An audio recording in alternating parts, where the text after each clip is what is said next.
Rafael nasceu e cresceu na paisagem árida e implacável do sertão nordestino. Seu mundo era um horizonte infinito de terra rachada, vegetação cinzenta e resiliente da caatinga, e um céu tão vasto e azul que parecia outro deserto, só que invertido. O sol não era um amigo ali, era um tirano, um disco de fogo branco que castigava a terra, evaporava a água e gravava linhas de preocupação nos rostos dos homens e mulheres de sua pequena aldeia, um punhado de casas de pau a pique chamado Riacho Seco. O nome não era uma ironia, era um fato. Desde que se entendia por gente, a vida de Rafael fora definida pela luta. Aos 8 anos, seus pés já conheciam o calor da terra nua, enquanto ajudava seu pai, Valdemar, na pequena roça de subsistência. Aos 12, suas mãos já eram calejadas de tanto manejar a enxada e carregar baldes de água do poço comunitário, que a cada ano ficava mais fundo e mais mesquinho. A pobreza em Riacho Seco não era um estado, era um elemento da natureza, tão presente quanto o sol e a poeira. Mas dentro de Rafael, algo florescia onde nada mais ousava crescer, uma curiosidade insaciável. Enquanto os outros meninos sonhavam com a chuva, Rafael sonhava com as estrelas. Enquanto seu pai olhava para o sol com ressentimento, Rafael o olhava com uma fascinação quase científica. Ele não via apenas um opressor, via uma força, uma energia descomunal que era desperdiçada em queimar a pele e secar os rios. Seu tesouro não era uma bola de futebol ou uma pipa, mas uma pequena pilha de livros velhos e rasgados, doados por uma professora que passara brevemente pela aldeia anos atrás. Um livro de ciências do ensino fundamental, um manual de eletricidade básica e uma enciclopédia gasta,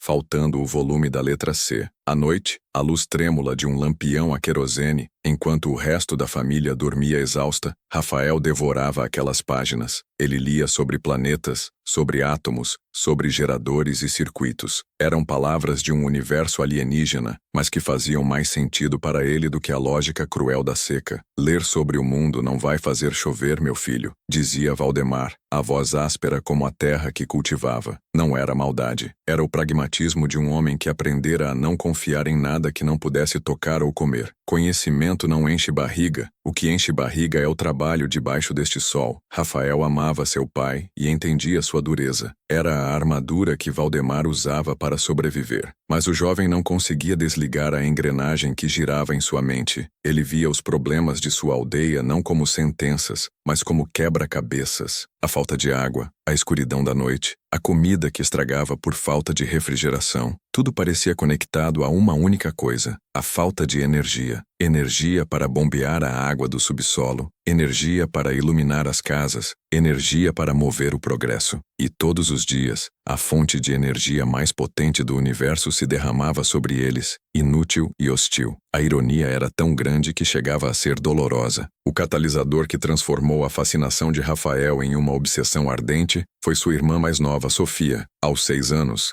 ela era a única fonte de cor naquela paisagem monocromática, uma menina de riso fácil e olhos brilhantes. Um dia, ela adoeceu, uma febre alta que não cedia, acompanhada de uma tosse que lhe roubava o ar. O curandeiro da aldeia não conseguiu ajudar. Desesperados, Valdemar e sua esposa, Lídia, levaram a menina no lombo de um burro na jornada de 6 horas até a cidade mais próxima. Rafael ficou para trás, o coração apertado de angústia. Seus pais voltaram 2 dias depois. Sofia estava melhor, mas fraca. O médico da cidade diagnosticara uma pneumonia severa e receitaram um antibiótico caro, que eles compraram vendendo 2 de suas 3 cabras. Havia uma instrução crucial na caixa do remédio: conservar em local refrigerado. Refrigerado. Em Riacho Seco, a palavra era uma fantasia, um luxo de outro planeta. Eles não tinham eletricidade, muito menos uma geladeira. Fizeram o que podiam. Envolveram o frasco em panos úmidos e o enterraram na parte mais sombreada e fria do chão de terra batida da casa. Mas o calor do sertão era implacável. Ele penetrava em tudo. Uma semana depois, a febre de Sofia voltou, mais forte do que antes. Seus pequenos pulmões lutavam por cada sopro de ar. A viagem desesperada para a cidade foi repetida, mas desta vez a fragilidade da menina não aguentou o balanço do burro sob o sol escaldante. Na cidade, o médico foi brutalmente honesto. O remédio perdeu a potência, disse ele, o rosto cansado. Sem refrigeração, o princípio ativo se degradou. Se ela tivesse tomado a dose correta desde o início, provavelmente já estaria correndo por aí.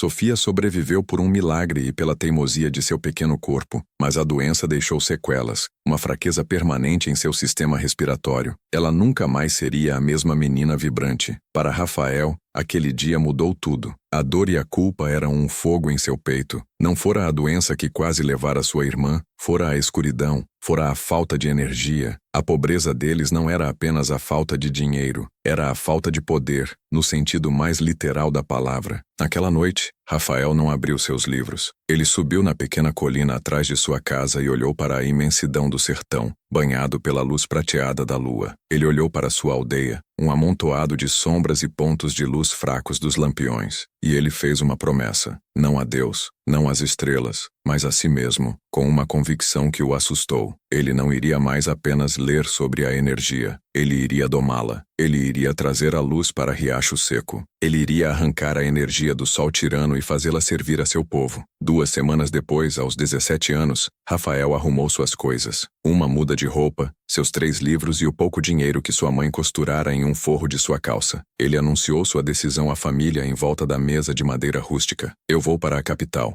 Valdemar largou o garfo. Lídia prendeu a respiração. Para quê, meu filho? A cidade grande engole gente como nós. Vou para estudar, mãe. Vou aprender a construir as placas que pegam a luz do sol. Vou aprender a fazer eletricidade. Seu pai balançou a cabeça, o rosto uma máscara de dor e descrença. Isso é sonho de gente rica, Rafael. Nosso destino é aqui, com a enxada na mão. Não, pai, disse Rafael, a voz firme, sem um pingo de dúvida. O meu destino é mudar o nosso. A Sofia quase morreu porque vivemos na escuridão. Eu não vou aceitar isso. Eu não posso. A despedida foi na manhã seguinte. Lídia o abraçou com a força de quem teme nunca mais ver o filho. Sofia, ainda pálida, entregou-lhe uma pequena pedra lisa que encontrara no leito seco do rio, para dar sorte. Valdemar não disse nada, apenas ficou parado, os braços cruzados, a dor de um pai vendo o filho partir para um mundo que ele não compreendia estampada em seu rosto. Quando Rafael já estava a alguns metros de distância, na estrada de terra que serpenteava para o nada, ele ouviu a voz do pai. Rafael, ele se virou. Valdemar deu alguns passos à frente. Seja homem, ele disse, e naquelas 2 palavras, Rafael ouviu tudo o que seu pai não conseguia dizer. O medo, o amor, a esperança relutante, a bênção. Rafael acenou com a cabeça, um nó se formando em sua garganta. Ele se virou e não olhou mais para trás. Caminhou em direção ao horizonte, com o sol do sertão nascendo às suas costas, como um gigante adormecido, que ele um dia voltaria para conquistar. Ele não tinha nada, exceto uma promessa e uma perseverança forjada na terra mais dura do mundo. A jornada de Rafael para a capital foi sua primeira lição sobre a vastidão do mundo e a sua própria insignificância nele. O dinheiro que sua mãe lhe dera, uma pequena fortuna para os padrões de Riacho Seco, mal cobriu a passagem no ônibus mais velho e maltratado que fazia a linha para o interior. O veículo era uma carcaça de metal que chacoalhava e gemia a cada solavanco na estrada de terra, levantando uma nuvem de poeira vermelha que se infiltrava pelas janelas e cobria tudo e todos com uma fina camada de sertão. Rafael passou 2 dias naquela tortura, sentado em um banco rasgado, as pernas espremidas, sua pequena bagagem no colo como um escudo protetor. Ele dormia em solavancos, a cabeça apoiada na vidraça vibrante, e se alimentava de farofa e um pouco de carne seca que sua mãe embalara para ele. Ao seu redor, os passageiros eram um retrato de seu próprio povo, agricultores de rostos marcados pelo sol, mulheres com crianças de colo, jovens como ele, com olhos que carregavam uma mistura de medo e esperança, todos fugindo da seca em busca de uma miragem de oportunidade na cidade grande. Ninguém falava muito. O cansaço e a incerteza eram um idioma universal que dispensava palavras. Quando o ônibus finalmente entrou nos subúrbios da capital, Fortaleza, o choque foi um golpe físico. Rafael, acostumado ao silêncio quebrado apenas pelo vento e pelos animais, foi submerso em uma cacofonia ensurdecedora. Buzinas, motores, o grito dos vendedores ambulantes, sirenes distantes, a sobreposição de 1000 conversas. As casas de pau a pique deram lugar a um emaranhado de construções de tijolo e cimento, que por sua vez foram substituídas por prédios que arranhavam o céu. Ele nunca imaginara que o homem pudesse construir coisas tão altas. As estruturas bloqueavam o sol, seu velho conhecido, criando cânions de sombra e asfalto. Pela primeira vez em sua vida, Rafael se sentiu claustrofóbico. Ele desceu na rodoviária, um formigueiro humano caótico e opressivo. O cheiro era uma mistura avassaladora de fumaça de diesel, fritura e a presença de milhares de corpos em movimento. Ele se agarrou à sua bolsa, sentindo os olhares que o mediam da cabeça aos pés, avaliando suas roupas simples, suas sandálias gastas, sua expressão de desorientação. Ele era um alvo, um pau de arara, um novato perdido na selva de pedra. Seu primeiro objetivo era a sobrevivência. Precisava de um teto, por mais precário que fosse, e de um trabalho, por mais pesado que fosse. Um homem com quem dividira o banco no ônibus lhe dera uma dica. Procure as pensões na Rua da Lama. É barato. E para trabalho, vá para a zona da construção civil. Sempre precisam de gente para carregar peso. Com essa informação, Rafael começou a caminhar. Ele andou por horas navegando pela cidade com uma mistura de instinto e perguntas tímidas. A cidade o assustava e o fascinava. Havia mais gente em uma única rua do que em toda a sua região. Havia uma energia, uma velocidade que o deixava tonto. Após se perder várias vezes, encontrou a tal rua. Era uma via estreita e barulhenta, com sobrados antigos e mal conservados, onde placas desbotadas anunciavam vagas para rapazes e dorme-se. Ele entrou na pensão que parecia menos intimidante. Foi recebido por uma mulher de uns 50 anos, de braços fortes e um olhar que parecia enxergar através da alma. Era Dona Jacira. Do interior, não é, menino? Ela disse antes que ele pudesse abrir a boca. Dá pra ver na sua cara. Tem dinheiro para pagar o mês adiantado? Rafael mostrou o dinheiro que lhe restava. Ela contou, suspirou e disse: dá para uma cama no beliche do quarto dos fundos. O banheiro é coletivo, não pode fazer barulho depois das 10 e se arrumar briga. Vai pra rua na mesma hora. Entendido? Rafael apenas assentiu. O quarto era um cômodo abafado com 4 beliches, onde 8 homens dividiam o mesmo ar pesado. Seus companheiros de quarto eram homens como ele, trabalhadores braçais, pedreiros, ajudantes de carga, todos exaustos demais para conversar. Pela primeira vez, Rafael sentiu uma pontada de solidão tão aguda que doeu. Em Riacho Seco, ele nunca estava verdadeiramente sozinho. Ali, cercado de gente, sentia-se um fantasma. No dia seguinte, antes do amanhecer, ele já estava de pé. Seguiu o fluxo de homens que se dirigiam aos pontos onde os gatos, os empreiteiros, escolhiam a mão de obra para o dia. A cena se parecia com um mercado de gado humano. Dezenas de homens se aglomeravam em volta de uma caminhonete, e um capataz de rosto duro apontava para os mais fortes, os que pareciam mais capazes de aguentar a jornada brutal. Rafael foi rejeitado nos 3 primeiros dias. Ele era magro, quase franzino, resultado de uma alimentação deficiente.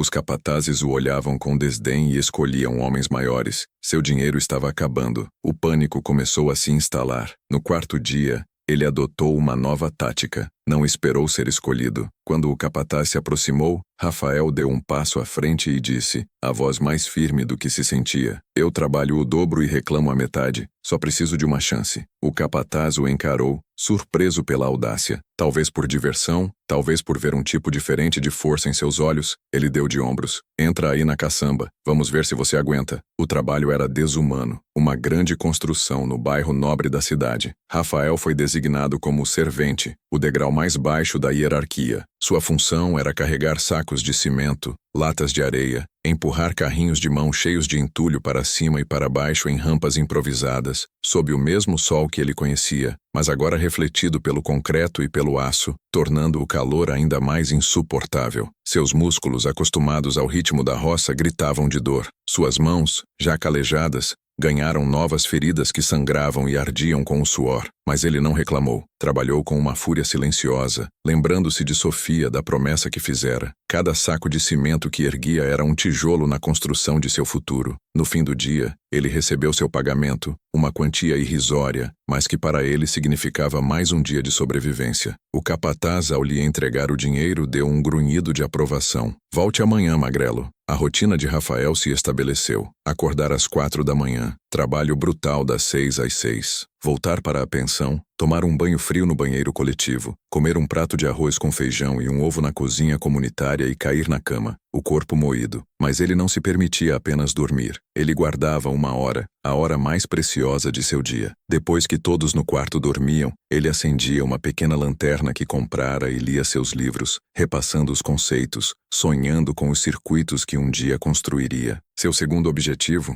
o verdadeiro motivo de estar ali, começou a tomar forma. Ele perguntou a Dona Jacira onde ficava a biblioteca pública. Ela lhe deu o endereço com um olhar curioso. Um rapaz do seu tipo, querendo saber de biblioteca? Você é diferente, menino. No seu primeiro domingo de folga, Rafael foi até lá. A Biblioteca Pública Estadual do Ceará era um palácio. Ele parou na entrada, intimidado pela grandiosidade, pelo silêncio, sentindo-se sujo e inadequado com suas roupas gastas. Com o coração batendo forte, ele entrou. O cheiro de papel antigo e conhecimento o envolveu como um abraço. Havia corredores e mais corredores de livros. Mais livros do que ele imaginara existir no mundo. Seus olhos se encheram de lágrimas. Ele encontrara seu oásis no meio do deserto de concreto. A partir daquele dia, a biblioteca se tornou sua igreja, seu refúgio. Ele passava todos os domingos lá, da hora que abria até a hora que fechava. Começou a procurar sistematicamente pela seção de ciências e tecnologia. Encontrou livros sobre física, engenharia elétrica e, finalmente, sobre energias renováveis. Ele descobriu os nomes de sua magia: células fotovoltaicas, inversores de frequência, banco de baterias. Ele não podia levar os livros para casa, então passava as horas copiando diagramas, fórmulas e parágrafos inteiros em cadernos baratos que comprava com o pouco dinheiro que sobrava. Os bibliotecários, a princípio desconfiados daquele rapaz de mãos calejadas, logo se acostumaram com sua presença e sua disciplina e passaram a ajudá-lo a encontrar os materiais que precisava. A teoria, no entanto, precisava de prática. Ele começou a frequentar os ferros velhos da periferia, procurando por peças, fios, baterias velhas de carro, pedaços de metal, qualquer coisa que pudesse usar em seus futuros experimentos.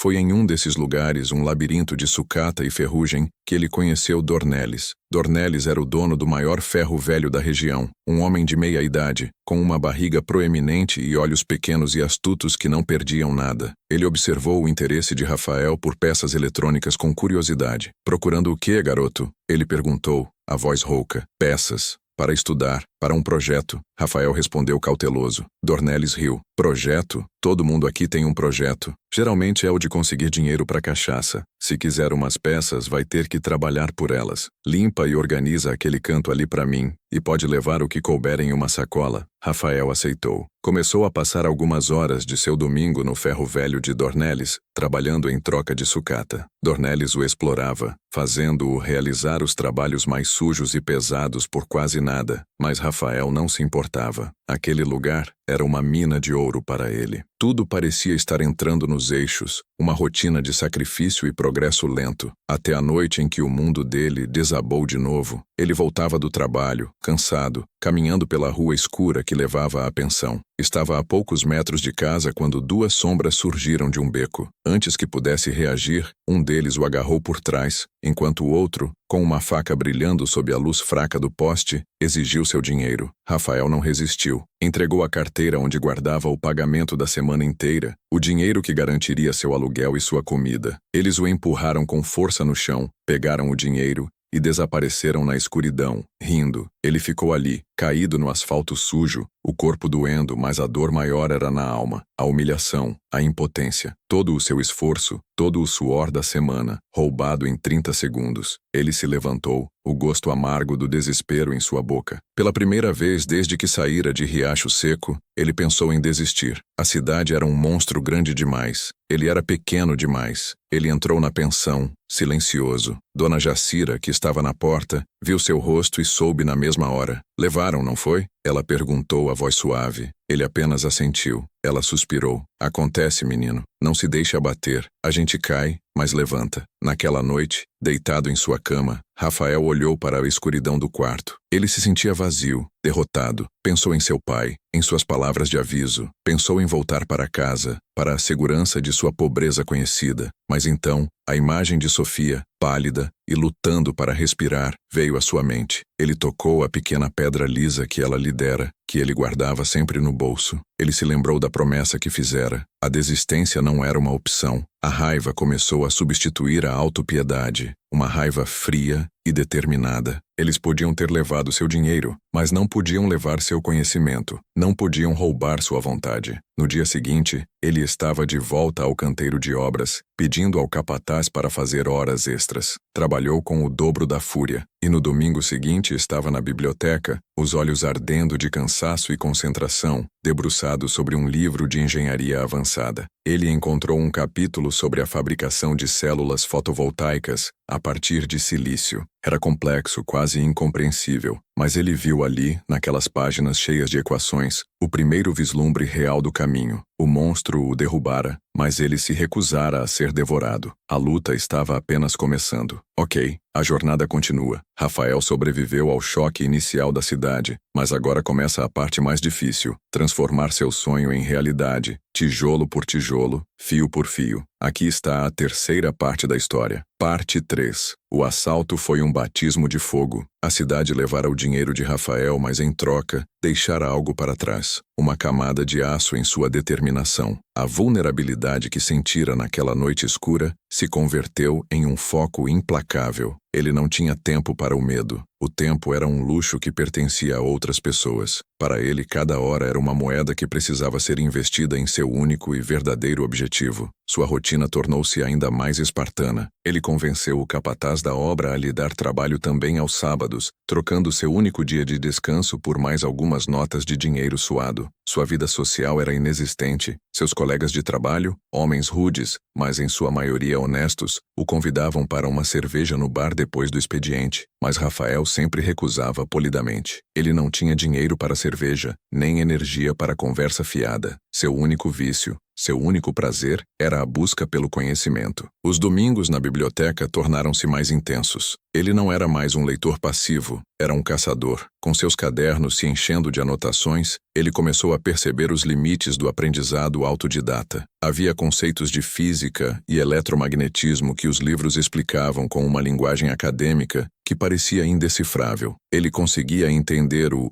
quê, mas o porquê muitas vezes lhe escapava. Ele precisava de um guia, de alguém que pudesse traduzir a linguagem dos livros para a linguagem do mundo real. A solução veio de um lugar inesperado. Uma das bibliotecárias, uma senhora de óculos grossos chamada Dona Esther, que observava a rotina do rapaz há meses, aproximou-se dele em uma tarde de domingo. "Menino", ela disse, a voz baixa para não perturbar o silêncio. "Eu vejo você aqui toda semana, com esses livros de engenharia. O que você tanto procura neles?" Rafael, surpreso pela atenção, explicou com simplicidade. "Eu quero aprender a gerar energia a partir do sol." Dona Esther o olhou por um longo momento, uma expressão de surpresa e respeito em seu rosto. "É uma ambição nobre, mas alguns desses livros são de nível de doutorado. Sozinho você vai bater a cabeça na parede. Talvez você precise de ajuda." Ela rabiscou um nome e um endereço em um pedaço de papel. "Procure por este homem, Professor Alves. Ele era o chefe do departamento de física da universidade. Aposentou-se há alguns anos. É um velho ranzinza e impaciente, mas se tem alguém nesta cidade que entende de energia, é ele. Diga que a Esther da biblioteca o mandou." Rafael segurou o papel como se fosse um mapa do tesouro. Na semana seguinte, com o estômago revirando de nervosismo, ele foi até o endereço. Era uma casa antiga e modesta, em um bairro tranquilo, com um jardim mal cuidado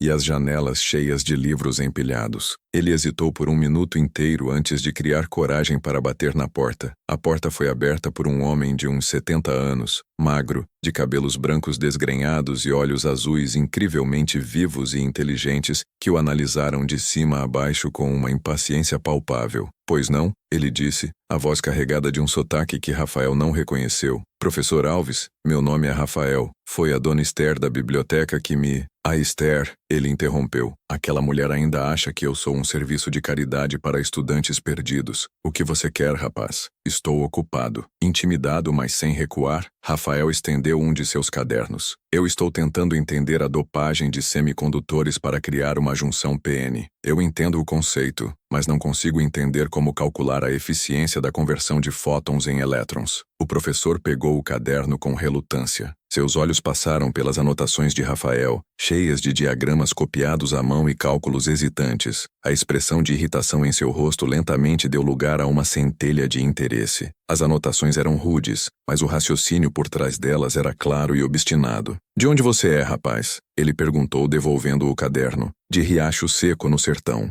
E o que um rapaz de Riacho Seco quer saber sobre junções PN? Eu quero levar luz para o meu povo, Rafael disse, a frase saindo com uma força que o surpreendeu. Professor Alves o encarou em silêncio por um longo tempo. Ele viu a poeira do sertão que ainda parecia impregnada na pele do rapaz. Viu os calos em suas mãos que não eram de um estudante, e viu a fome em seus olhos que não era de comida. Era uma fome de conhecimento, uma fome de propósito. O velho professor, que se aposentara desiludido com a apatia de seus alunos ricos, sentiu uma faísca de sua antiga paixão reacender. Entre, ele disse dando um passo para o lado. Mas já vou avisando, eu não tenho paciência para preguiça. A casa do professor era um caos de livros, papéis, quadros negros cheios de equações e peças de equipamentos antigos. Para Rafael, era o paraíso. Aquele foi o início da relação mais importante de sua vida. Professor Alves se tornou seu mentor, seu mestre. Ele não dava respostas fáceis. Ele fazia perguntas, desafiava as suposições de Rafael, forçava-o a pensar de forma mais profunda e crítica. Ele lhe emprestava livros, explicava as teorias complexas com analogias simples,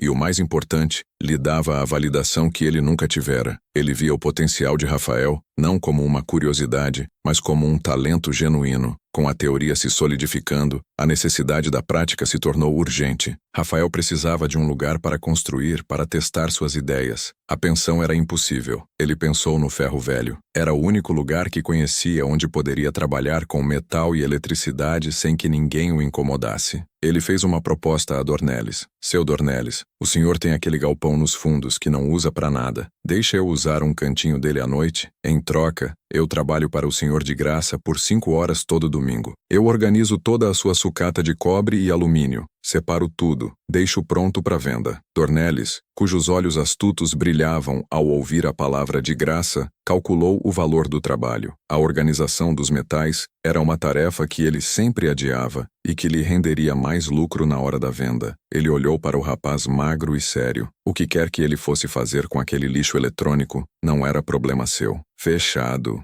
disse Dornelles, com um sorriso que não alcançava os olhos. Mas sem bagunça e se queimar o meu galpão, eu quebro suas pernas. Assim, Rafael ganhou sua oficina, um canto úmido e mal iluminado de um galpão abandonado, com cheiro de óleo e ferrugem. Para ele, era o melhor laboratório do mundo. Sua vida se dividiu em 3 turnos. Durante o dia, ele era um animal de carga na construção civil. Ao anoitecer, ele era um estudante na casa do professor Alves ou na biblioteca. E noite adentro, ele era um inventor em seu santuário de sucata. Dormia 3 ou 4 horas por noite. Seu corpo doía constantemente. Havia dias em que a exaustão era tão profunda que ele quase desmaiava no andaime. Mas a imagem do primeiro protótipo, o primeiro passo real para cumprir sua promessa, o mantinha de pé. O projeto era modesto: construir um pequeno painel solar, a partir do zero, capaz de carregar uma bateria de motocicleta velha o suficiente para acender uma única lâmpada. O processo era uma batalha de tentativa e erro. Ele aprendeu a extrair silício de peças velhas de computador, a purificá-lo de forma rudimentar, a criar as camadas P e N, usando produtos químicos que o professor Alves o ajudou a conseguir. Muitas vezes, ele falhava. As células que produzia eram ineficientes, quebravam-se e não geravam a voltagem necessária. Cada fracasso era uma lição, paga com horas de sono e o pouco dinheiro que tinha. Dornelles o observava à distância, da janela de seu pequeno escritório. Ele via a fumaça, sentia os cheiros estranhos, via o rapaz trabalhando sob a luz de um lampião, cercado de lixo. Achava graça daquela obsessão. O professor Pardal do Sertão, ele o apelidou em sua mente. Não via ali nenhum valor, apenas o passatempo de um tolo.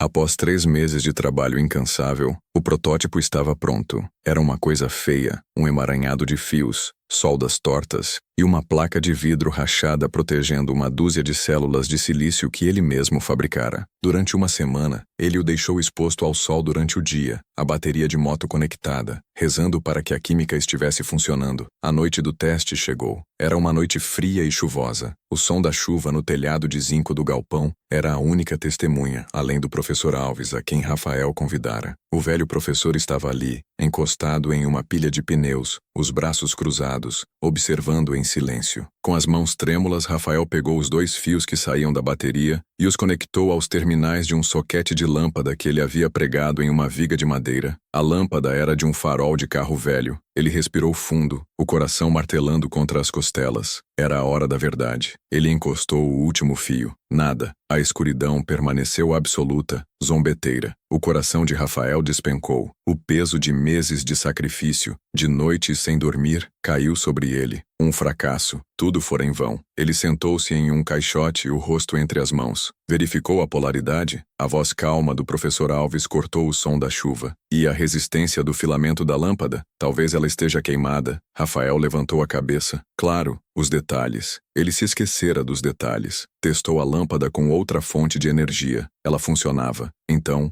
era a polaridade. Ele inverteu os fios, o coração agora batendo com uma esperança temerosa. Ele fechou os olhos e conectou o fio novamente. Um zumbido baixo, um clarão, e então, uma luz. Não era uma luz forte, mas era constante. Uma luz branca, limpa e milagrosa que encheu seu canto do galpão, empurrando as sombras para trás. Ela iluminou o rosto de Rafael, sujo de graxa, e o do professor Alves, onde um raro sorriso se formava. Iluminou as pilhas de sucata, transformando o lixo em algo quase mágico. Rafael ficou de pé, olhando para a lâmpada, hipnotizado. Não era apenas uma luz, era a prova. A prova de que a teoria funcionava, de que seu esforço não era em vão. Era a luz da esperança, era a luz de Sofia. As lágrimas que ele segurara por tanto tempo finalmente vieram, escorrendo por seu rosto e limpando a sujeira. Ele não estava sozinho em sua celebração silenciosa. Da janela escura de seu escritório, Dornelles observava. A luz que brilhava no meio de seu ferro velho era inexplicável. Ele não entendia a ciência por trás daquilo, mas seu instinto para o lucro, apurado por anos de negociação, lhe dizia uma coisa. Aquilo que o rapaz magro e tolo construíra a partir de seu lixo, aquilo tinha valor. E um brilho calculista e ganancioso acendeu-se em seus olhos. A pequena lâmpada brilhando no meio da escuridão do ferro velho foi mais do que uma vitória para Rafael. Foi uma chave. Uma chave que abriu uma porta em sua mente, mostrando que o impossível era apenas uma questão de perspectiva e trabalho duro. A euforia daquela noite o alimentou por semanas. Ele já não se sentia como um náufrago em um oceano de dificuldades, mas como um construtor, um pioneiro à beira de um novo continente. O professor Alves, com sua sabedoria pragmática, foi rápido em canalizar o entusiasmo do rapaz. Excelente, Rafael. Você fez fogo com 2 pedras, disse ele no dia seguinte. Agora, precisa aprender a construir uma fogueira. Um protótipo que acende uma lâmpada é uma bela poesia. Um sistema que pode alimentar uma casa, mesmo que de forma modesta, é o começo de uma revolução. Guiado pelo mentor, Rafael estabeleceu um novo objetivo, muito mais ambicioso. Ele não construiria apenas um painel melhor, mas um sistema completo e autônomo. Uma solução que ele pudesse embalar em uma caixa e levar para Riacho Seco. Ele o batizou em sua mente de Kit Sol do Sertão. O kit conteria um painel solar de 1 metro quadrado, potente o suficiente para captar a energia do sol inclemente. Uma bateria automotiva de ciclo profundo para armazenar essa energia. Um pequeno inversor que ele teria que projetar para converter a corrente contínua da bateria em corrente alternada, a mesma das tomadas. E por fim, 2 lâmpadas de baixo consumo e uma tomada de parede. Era um projeto monumental que exigiria um salto quântico em seu conhecimento e em seus recursos. Sua rotina já desumana intensificou-se. Ele continuava no canteiro de obras, cada dia de trabalho uma contribuição para o financiamento de seu sonho. Mas sua mente não estava mais nos sacos de cimento, estava nos diagramas de circuito, na eficiência dos semicondutores. As noites no galpão do ferro velho se tornaram mais longas. Sob a luz de seu próprio protótipo, que ele agora usava como iluminação de trabalho, ele começou a montar o Kit Sol. Foi nesse período que a atitude de Dornelles começou a mudar. O dono do ferro velho, que antes o ignorava, passou a fazer visitas noturnas ao galpão. Ele chegava com um ar de falsa camaradagem, trazendo uma garrafa de café ou um pão com mortadela. "E aí, professor Pardal?", ele dizia com um sorriso oleoso. "Fazendo mágica com o lixo? Rapaz, você tem futuro. Nunca vi nada igual." Rafael, ingênuo em sua essência e grato pelo espaço, a princípio não percebeu a mudança. Ele mostrava a Dornelles seus progressos, explicando de forma simples o que estava construindo. Dornelles ouvia, os olhos pequenos brilhando de ganância. Ele não entendia uma palavra sobre volts ou amperes, mas entendia perfeitamente o conceito de luz, onde antes havia escuridão. E luz, ele sabia, era algo pelo qual as pessoas pagavam. Ele começou a facilitar as coisas para Rafael, mas nunca de graça. "Olha o que eu achei para você, rapaz", ele dizia, mostrando uma bateria de caminhão quase nova ou um rolo de fio de cobre de alta qualidade. "Pode pegar, a gente acerta depois. Um favorzinho para um amigo." Rafael, necessitado do material, aceitava, anotando mentalmente mais uma dívida com o homem. Professor Alves, com sua experiência de vida, alertou-o. "Cuidado com esse homem, Rafael",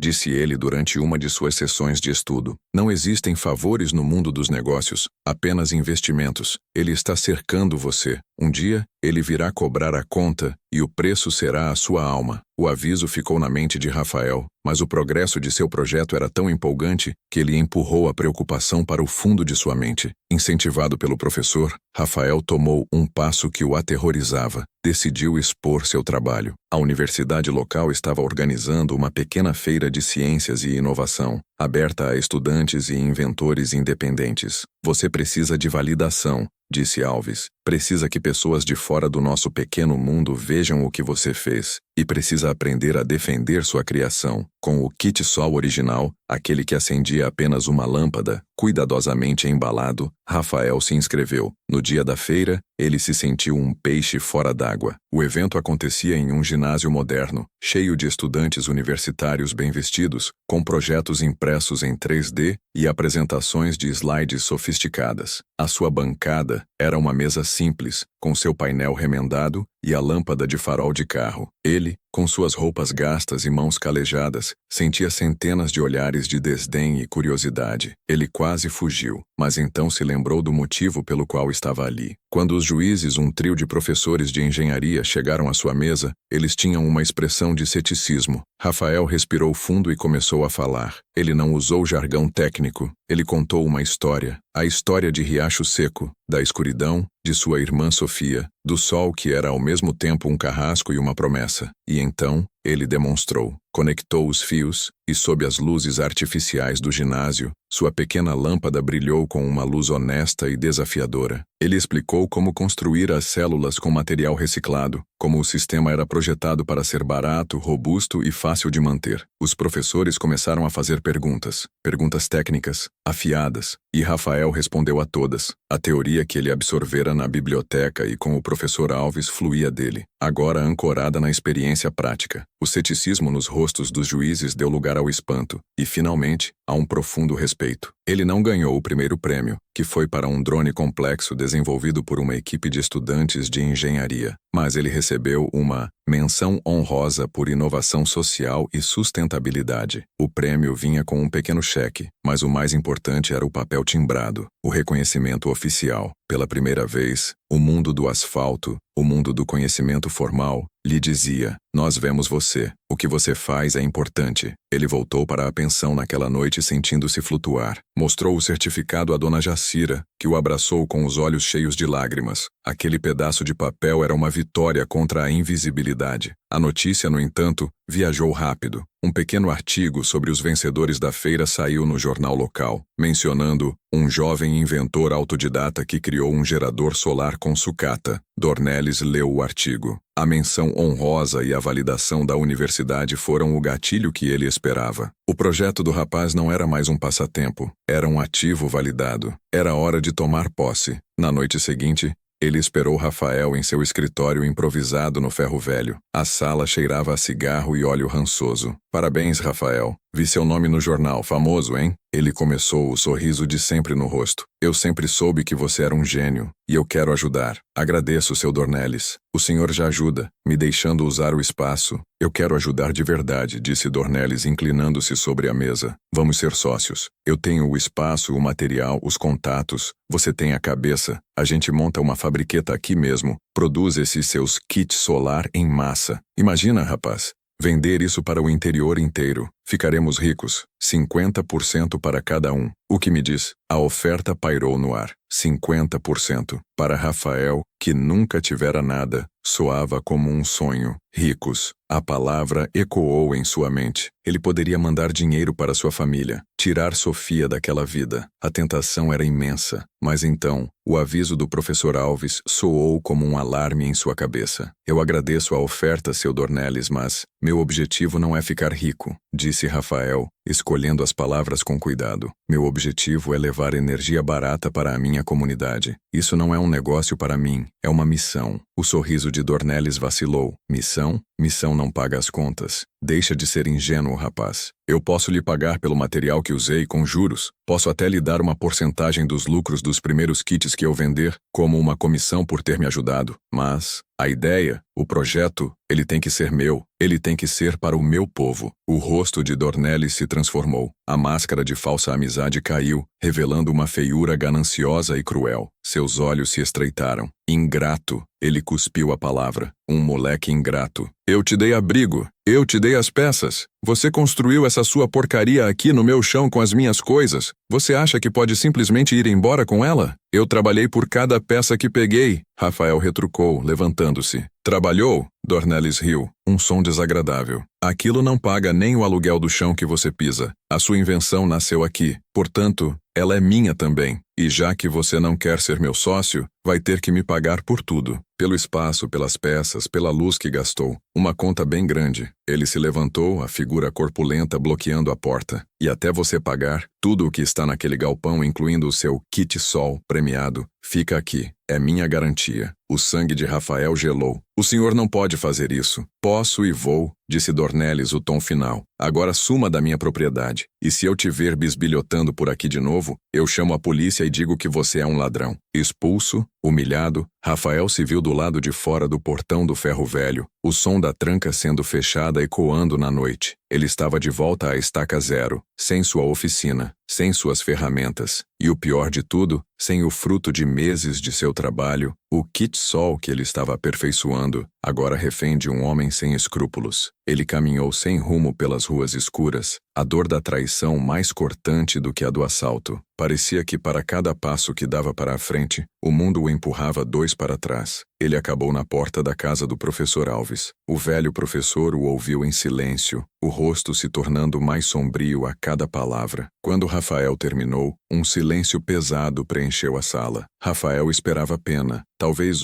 "eu te avisei". Em vez disso, o professor se levantou e colocou uma mão firme no ombro do rapaz. Eles levaram o aparelho, Rafael, disse o professor, a voz calma, mas com uma intensidade de aço. Mas não levaram o inventor. O conhecimento, a genialidade, está aqui, ele disse, tocando a própria testa com um indicador. E aqui, ele repetiu, tocando a testa de Rafael. O que você construiu uma vez pode construir de novo. Vamos construir outro. Melhor, mais forte. E desta vez, faremos do jeito certo, sem tubarões. Rafael ergueu o olhar para o velho mentor. A derrota em seus olhos deu lugar a uma brasa de desafio. Ele perdera sua criação, mas não perdera a si mesmo. Naquela noite, na sala caótica do professor, cercados por livros e sonhos, a verdadeira parceria deles foi selada. Uma parceria forjada não em ganância, mas em conhecimento e propósito. A guerra pela luz estava longe de terminar. A porta da casa do professor Alves se fechou, isolando Rafael do mundo frio e predatório que acabara de lhe roubar sua criação. Dentro daquele santuário de conhecimento e desordem, o cheiro de livros antigos e pó substituiu o de óleo e ferrugem. A derrota era uma ferida aberta no peito de Rafael, mas o olhar firme de seu mentor era um bálsamo, uma promessa de que a luta não acabara. A primeira lição, Rafael, disse o professor enquanto servia 2 xícaras de café forte,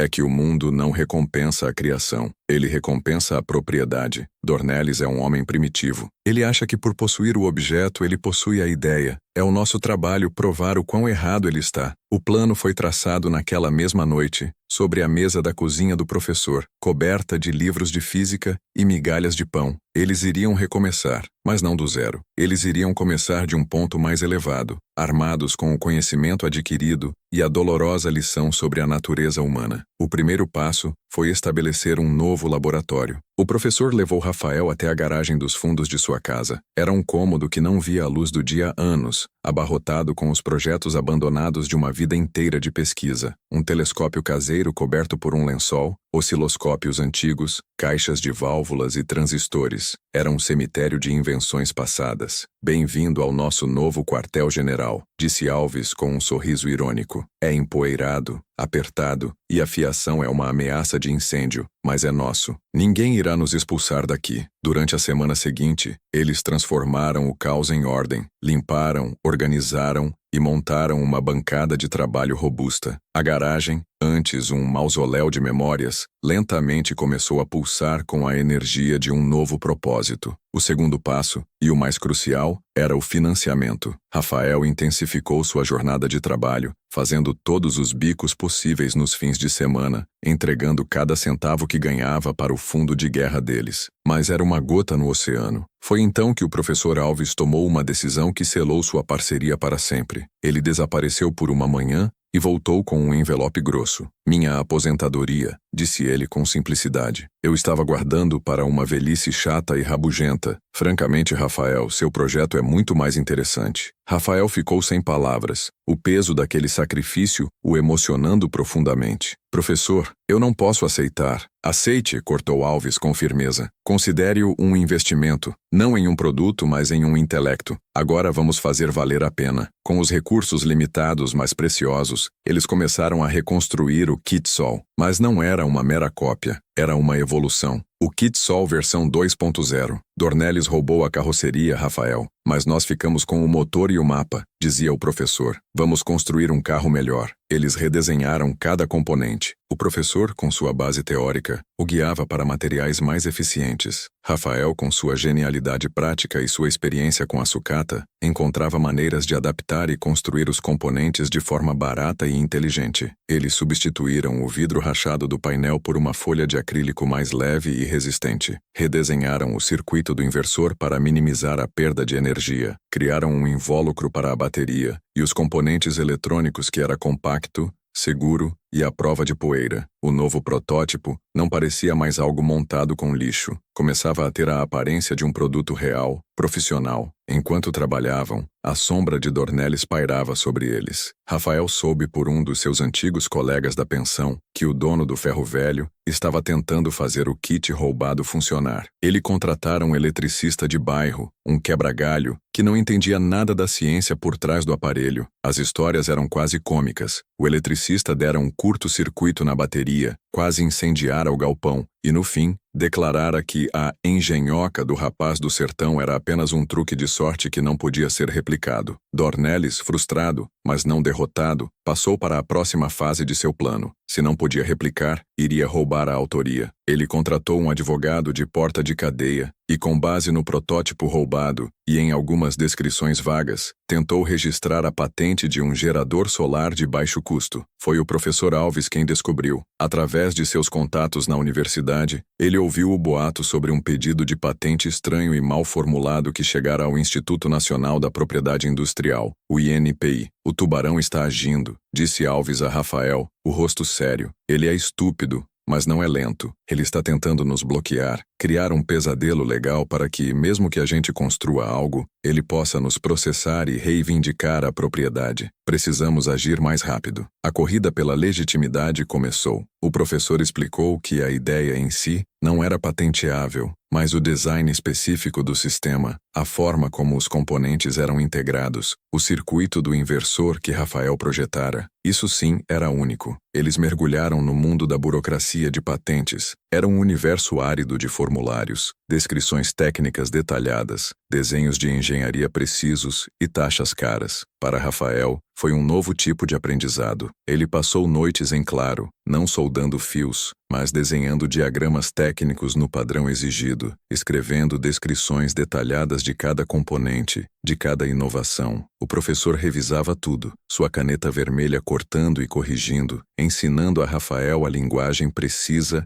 e inequívoca da lei e da ciência. O custo do depósito da patente consumiu quase todo o restante do fundo de aposentadoria do professor. Era uma aposta de tudo ou nada, com o dossiê completo, uma pilha de papel que representava meses de trabalho intelectual. Eles foram até a sede do INPI. Para Rafael entrar naquele prédio governamental, limpo e silencioso, foi tão intimidante quanto entrar na biblioteca pela primeira vez. Ele, um servente de pedreiro, estava ali para reivindicar a propriedade de uma ideia, para lutar no mesmo campo que os grandes inventores e as corporações. Ao protocolar os documentos e receber o carimbo com a data e a hora, ele sentiu um calafrio. Era oficial. A batalha estava declarada. As semanas seguintes foram de uma ansiedade torturante. Eles continuaram a aperfeiçoar o Kit Sol 2.0 na garagem, mas a questão da patente pairava sobre tudo. Finalmente, a carta do INPI chegou. Ambos, mestre e pupilo, sentaram-se à mesa da cozinha. Com as mãos trêmulas, o professor abriu o envelope. Ele leu o documento em silêncio, a expressão indecifrável. E então, Rafael perguntou, incapaz de suportar o suspense. O professor ergueu o olhar, e um sorriso lento e triunfante se espalhou por seu rosto. O pedido de patente do Sr. Dornelles foi rejeitado por falta de clareza técnica e por ser excessivamente vago. Ele leu em voz alta. Nosso pedido, protocolado em data anterior, foi aceito para análise de mérito. O número de protocolo é nosso. Ganhamos, Rafael. A lei está do nosso lado. A invenção é sua. O alívio foi tão imenso que Rafael sentiu as pernas fraquejarem. Eles não tinham ganhado a guerra, mas tinham vencido a batalha mais importante. A batalha pela autoria, pela alma de sua criação. Eles brindaram com café. O gosto nunca fora tão doce. Naquela mesma semana, eles finalizaram o novo protótipo. O Kit Sol 2.0 era uma obra de arte em comparação com o primeiro. Era elegante, eficiente e robusto. Eles o levaram para o telhado da casa do professor. Conectaram os fios. Rafael ligou o interruptor. E a garagem, o pequeno jardim e parte da rua foram inundados por uma luz brilhante e poderosa, vinda de 3 lâmpadas LED que o sistema alimentava sem esforço. Ele então conectou um rádio velho na tomada do kit, e a música encheu o ar da noite. Era uma prova irrefutável de seu sucesso. Eles tinham o protótipo, um produto visivelmente superior, e tinham o protocolo da patente, sua armadura legal. Eles haviam transformado a derrota em uma vitória estratégica. Rafael olhou para a luz, depois para o professor, o coração cheio de uma gratidão que as palavras não podiam expressar. Vencemos, sussurrou Rafael. Vencemos a primeira etapa, corrigiu o professor, os olhos brilhando com a luz que ajudara a criar. Ele colocou a mão no ombro de Rafael. Agora, meu rapaz, começa a parte mais difícil de todas. Ele fez uma pausa, olhando para o protótipo que zumbia suavemente. Precisamos de dinheiro. Dinheiro de verdade. Precisamos encontrar alguém que acredite nisto tanto quanto nós. Precisamos transformar um protótipo em uma empresa. Com o protótipo do Kit Sol 2.0 finalizado e o protocolo da patente em mãos, Rafael sentiu pela primeira vez que a maré estava virando a seu favor. Ele e o professor tinham uma criação tangível, protegida por lei, e uma visão clara, mas a realidade fria e dura logo se impôs. A garagem do professor podia ser um laboratório, mas não era uma fábrica. Para produzir os kits em uma escala que pudesse de fato ajudar Riacho Seco, eles precisavam de capital. Um capital que estava a mundos de distância do salário de um servente de pedreiro e da pensão de um professor aposentado. Armados com o protótipo e uma pasta cheia de desenhos técnicos e projeções otimistas, eles iniciaram sua peregrinação pelo deserto do mundo financeiro. O professor Alves, usando velhos contatos da universidade, conseguiu agendar reuniões em 3 bancos de investimento. Para cada reunião, Rafael tirava o dia de folga do trabalho, vestia a melhor roupa que Dona Jacira o ajudara a comprar em um brechó, uma calça social e uma camisa de mangas compridas, e tentava parecer o inventor genial que o professor dizia que ele era. As reuniões foram uma sucessão de humilhações silenciosas. Os gerentes, homens jovens e engomados em ternos caros, os recebiam em salas de reunião, com ar-condicionado gelado que pareciam projetadas para intimidar. Eles olhavam para as mãos calejadas de Rafael e para os cabelos brancos do professor com um misto de curiosidade e desdém. Ouviam a apresentação com uma paciência forçada. Rafael falava com paixão sobre o potencial do kit, sobre a transformação social. O professor complementava com os dados técnicos a eficiência, a durabilidade. E então vinham as perguntas, afiadas e desinteressadas. Qual é o seu plano de negócios para os próximos 5 anos? Perguntou um. Pesquisa de mercado? Qual o tamanho do público-alvo e o seu poder de compra? Questionou o outro. Projeção de fluxo de caixa? Margem de lucro? Custo de aquisição de cliente? Eles não tinham respostas para aquelas perguntas. A linguagem deles era a da necessidade, da física, da esperança. A linguagem do banco era a dos lucros, dos gráficos e das planilhas. Para os banqueiros, a história de Rafael não era um trunfo, era um risco. Um servente de pedreiro e um professor aposentado não eram um bom investimento. Eles eram uma anedota. As reuniões sempre terminavam da mesma forma. Um sorriso polido, um aperto de mão frouxo e a promessa vazia. Analisaremos a proposta e entraremos em contato. O contato nunca vinha. Após a terceira rejeição, Rafael estava desolado. Eles não acreditam em nós, professor, disse ele, enquanto voltavam para casa no ônibus lotado. Eles olham para mim e só veem de onde eu vim. Eles não olham para você, Rafael, respondeu Alves, o rosto cansado. Eles olham para os números. E o nosso tipo de sonho não cabe nas planilhas deles. Estamos procurando no lugar errado. Não precisamos de banqueiros. Precisamos de visionários. Foi o professor quem encontrou o novo caminho. Lendo o jornal, ele viu um pequeno anúncio sobre o Prêmio Nacional de Inovação Social, uma competição anual promovida pela Fundação Veredas, uma das maiores instituições filantrópicas do país. O prêmio para o primeiro lugar era uma quantia substancial de capital semente e, mais importante, 1 ano de mentoria de negócios. É aqui, Rafael, disse o professor, os olhos brilhando. É aqui que eles ouvirão a sua história. Enquanto preparavam a inscrição para o prêmio, Rafael sentiu uma necessidade profunda e urgente. Ele passara quase 2 anos na capital, lutando, aprendendo, construindo, mas sua motivação, a imagem de Riacho Seco, estava se tornando uma memória distante. Ele precisava voltar, precisava testar sua invenção no único lugar que importava. Professor, eu preciso ir para casa, disse ele. Preciso levar o kit para a minha família. Preciso ver a luz acender lá. Alves concordou imediatamente. É o teste de campo definitivo. Vá, prove que funciona no mundo real. Com o protótipo cuidadosamente embalado em uma caixa de madeira que eles mesmos construíram, Rafael pegou o ônibus de volta para o sertão. A viagem foi o inverso de sua primeira jornada. Ele não era mais um menino assustado fugindo da escuridão. Era um homem retornando com uma caixa cheia de luz. O ônibus ainda era velho. A poeira ainda entrava pela janela, mas Rafael via a paisagem com outros olhos. Ele não via mais apenas a seca e a pobreza. Via o potencial, via o sol como um aliado, via cada casa de pau a pique como um futuro ponto de luz. Sua chegada em Riacho Seco foi um evento. As notícias voam rápido em lugares pequenos. O filho de Valdemar, que foi para a cidade grande, estava de volta. Sua mãe, Lídia, o abraçou com uma força que quase o quebrou, chorando de alívio e saudade. Sofia, agora com 8 anos, mais alta, mas ainda com uma certa fragilidade, o olhava com uma admiração tímida. Seu pai, Valdemar, o recebeu com a mesma dureza de sempre, mas Rafael percebeu algo diferente em seus olhos, uma curiosidade contida. Então voltou, foi tudo o que ele disse. A caixa de madeira que Rafael trouxera se tornou o centro das atenções. O que é isso, meu filho? Uma mala? Perguntou Lídia. É uma promessa, mãe. Ele respondeu. Nos 2 dias seguintes, sob o olhar cético de seu pai e dos vizinhos curiosos, Rafael trabalhou. Subiu no telhado frágil da casa e instalou o painel solar. Passou os fios, fixou a caixa com a bateria e o inversor na parede da sala e instalou 3 lâmpadas em pontos estratégicos da pequena casa. Uma caixa de fios e uma placa de vidro vão mudar o quê? Valdemar resmungou observando de longe. Rafael não respondeu com palavras. Ele esperou o anoitecer. A escuridão no sertão era total, absoluta. A família se reuniu na sala,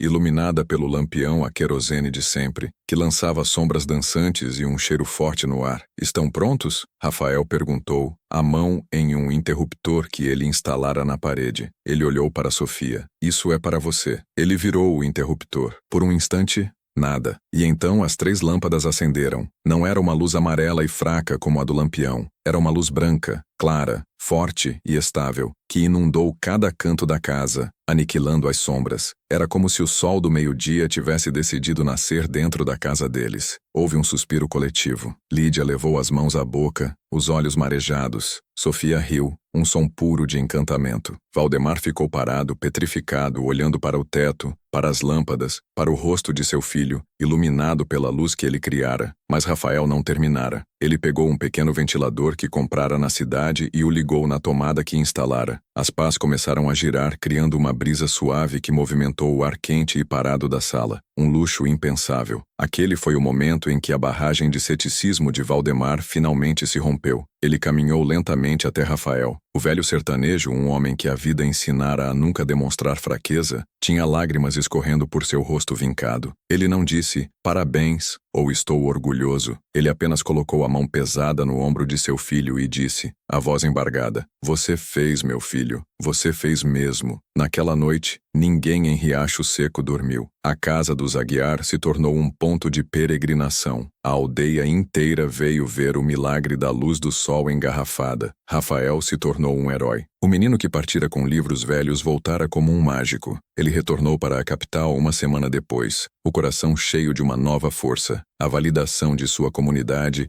era o combustível que ele precisava. A final do Prêmio de Inovação Social aconteceu em um auditório luxuoso em São Paulo. Rafael e o professor, viajando de avião pela primeira vez, sentiam-se pequenos e deslocados. A plateia era composta por empresários, investidores e a elite da filantropia brasileira. Quando chamaram seu nome, o coração de Rafael disparou. Ele subiu ao palco. Diante dos microfones e das luzes fortes, ele não viu uma plateia de estranhos. Ele viu os rostos de sua aldeia. Ele não fez um discurso de negócios. Ele contou sua história. A história do sol, da seca, de Sofia, da escuridão. Ele mostrou fotos da sua casa antes e depois. A imagem da pequena casa de pau a pique, brilhando como uma estrela na noite escura do sertão, calou o auditório. O kit Sol do Sertão não é um produto, ele concluiu, a voz firme e cheia de paixão. É o começo de uma resposta. É a prova de que a solução para os nossos maiores problemas pode estar onde menos esperamos, na nossa resiliência, na nossa necessidade. Eu não estou vendendo painéis solares. Eu estou oferecendo um futuro mais brilhante. Ele desceu do palco sob um aplauso estrondoso e genuíno. Nos bastidores, o professor Alves o abraçou, os olhos do velho mestre brilhando de orgulho. Antes que pudessem comemorar, uma mulher se aproximou. Ela era elegante, com um olhar direto e inteligente. Senhor Rafael Aguiar, professor Alves, meu nome é Isabela Torres. Eu sou a diretora da Fundação Veredas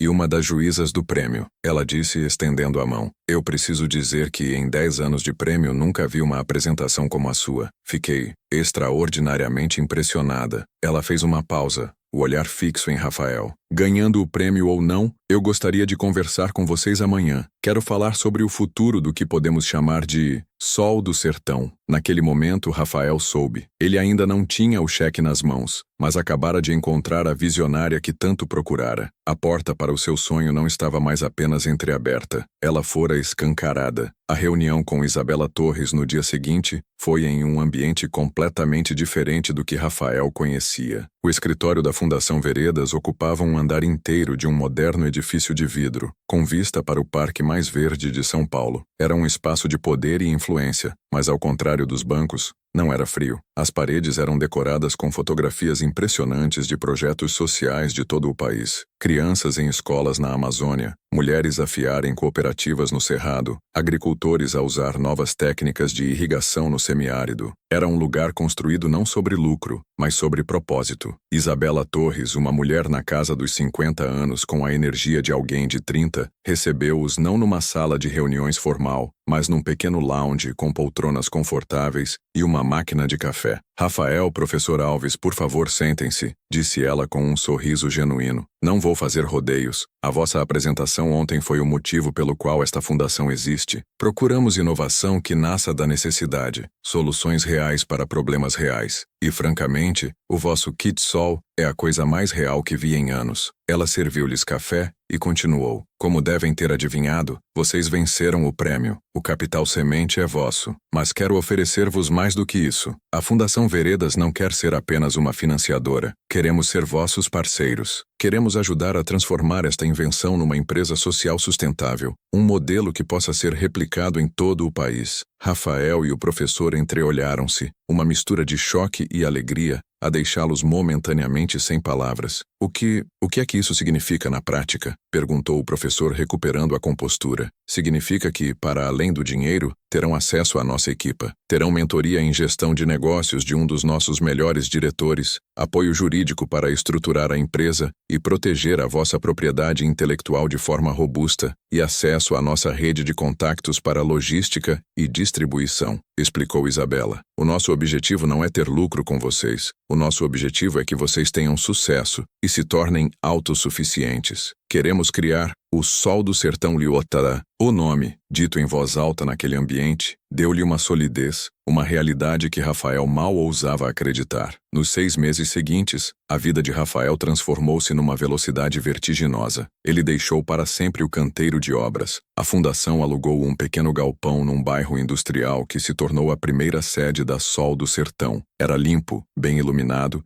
e tinha espaço para uma pequena linha de montagem. O professor Alves supervisionou a montagem do laboratório de pesquisa e desenvolvimento, um canto impecável, onde podiam continuar a aprimorar a tecnologia. Rafael, por sua vez, foi atirado para um mundo de aprendizagem intensiva. Passava as manhãs com o mentor de negócios que Isabela designara, um executivo reformado chamado Carlos, que pacientemente lhe ensinava sobre fluxo de caixa, cadeias de abastecimento e planeamento estratégico. À tarde, ele colocava o conhecimento em prática, a gerir a compra de componentes, a contratar os primeiros funcionários e a supervisionar a montagem dos primeiros 50 kits. Ele insistiu numa condição que surpreendeu Carlos e Isabela. Os seus primeiros funcionários seriam jovens do sertão como ele, rapazes e raparigas de comunidades rurais que, com o treino certo, poderiam tornar-se técnicos e instaladores, levando o progresso de volta às suas próprias aldeias. A fundação apoiou a ideia com entusiasmo. Enquanto isso, a notícia da vitória de Rafael e da criação da sua empresa chegou aos ouvidos de Dornelles. O dono do ferro velho, consumido pela ganância e pela inveja, tentou uma última cartada. Entrou com um processo judicial a reivindicar a copropriedade da invenção, a usar os favores que concedera como prova de uma sociedade informal. Foi a equipa jurídica da fundação que respondeu. Com o protocolo da patente, testemunhas da universidade sobre a originalidade do trabalho de Rafael e a falta de qualquer documento assinado por parte de Dornelles, o processo foi rapidamente considerado frívolo e arquivado. Dornelles não só perdeu o caso, como foi condenado a pagar as custas judiciais, uma derrota humilhante que o marcou como o homem que tentou roubar o sol. 6 meses depois do prêmio, o primeiro caminhão da Sol do Sertão partiu da capital. A carga não era de mercadorias, era de esperança. 50 kits completos, destinados a Riacho Seco e às aldeias vizinhas. Rafael ia no lugar do passageiro, o coração a bater com a mesma intensidade do dia em que partira. A chegada do caminhão a Riacho Seco foi um evento histórico. Não era apenas a família de Rafael, mas a aldeia inteira que o esperava. Nos dias seguintes, a aldeia transformou-se num centro de formação. Rafael e a sua pequena equipa de jovens técnicos que ele mesmo treinara foram de casa em casa a instalar os kits. Ensinaram os moradores a limpar os painéis, a verificar as baterias, a entender a sua nova fonte de poder. Ao anoitecer do 5º dia, o trabalho estava concluído.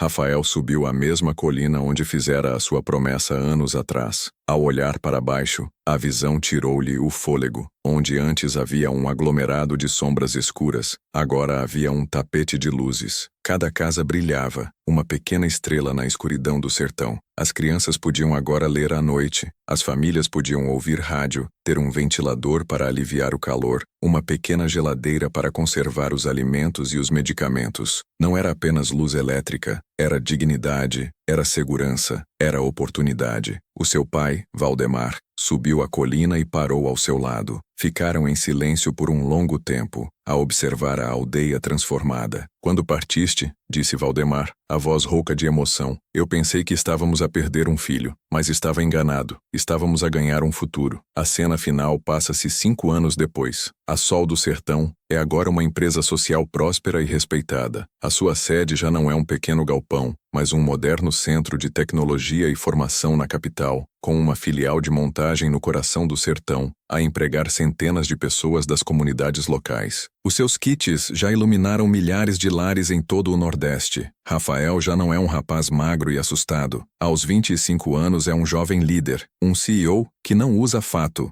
mas sim botas de trabalho. Divide o seu tempo entre reuniões com engenheiros e visitas às comunidades mais remotas, a supervisionar as instalações pessoalmente. A cena final é em Riacho Seco. A aldeia é irreconhecível. As casas de pau a pique foram sendo substituídas por casas de alvenaria. Há uma pequena escola iluminada, um posto de saúde com uma geladeira para vacinas e uma bomba de água movida a energia solar que enche o reservatório da comunidade. Rafael está sentado na varanda da nova casa dos seus pais, uma casa simples, mais sólida. Ao seu lado está o professor Alves, agora com o cabelo completamente branco, que passa metade do ano no sertão, a ajudar a gerir um pequeno centro de formação técnica que eles criaram. Isabela Torres está lá também, na sua visita anual aos projetos. Sofia, agora uma adolescente saudável e a melhor aluna da sua turma, sai de casa com uma bandeja. Trouxe café, diz ela, a sorrir. Eles observam o pôr do sol, que pinta o céu de laranja e roxo.